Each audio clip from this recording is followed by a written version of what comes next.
కొంతమంది ఏడాది పొడవునా నోటి పుండ్లు సమస్యతో బాధపడుతుంటారు.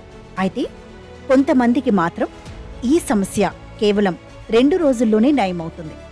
నోటి పూతల వల్ల పుండ్లు వస్తుంటాయి. ఇది జ్వరం, హార్మోన్ల అసమతుల్యత, మలబద్ధకం వంటి కారణాలతో సాధారణంగా వస్తుంటుంది.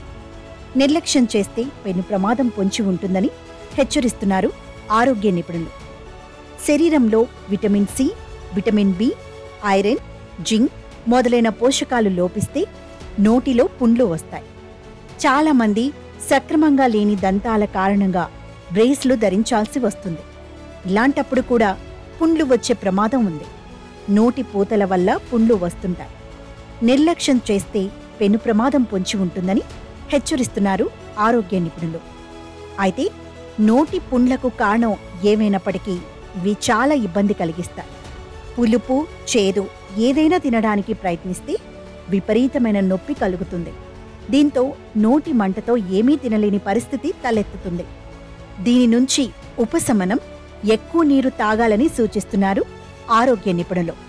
అలాగే నోటి పుండు ఉంటే ఉపశమనం పొందడానికి గోరువెచ్చని నీటిలో కొద్దిగా ఉప్పు కలిపి పుక్కిలిస్తే అల్సర్లు తగ్గుతాయి.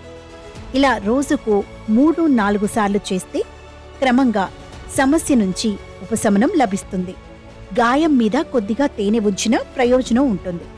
ఇలా రోజు మొత్తంలో ప్రతి కొన్ని గంటలకొకసారి తేనెను రాసుకుంటే గాయం త్వరగా మానుతుంది. అలాగే ప్రభావిత ప్రాంతంలో స్వచ్ఛమైన కొబ్బరి నూనెను పూయడం వల్ల కూడా ఉపశమనం లభిస్తుంది. పసుపులోని పోషకాలు కొద్ది రోజుల్లోనే సమస్యను అదుపు చేస్తుంది. లేదంటే బేకింగ్ సోడాను కూడా ఉపయోగించుకోవచ్చు. 1 టీ స్పూన్ బేకింగ్ సోడాను 1 కప్పు నీటిలో కలిపి పుక్కిలిస్తే గాయాలు తగ్గుతాయి.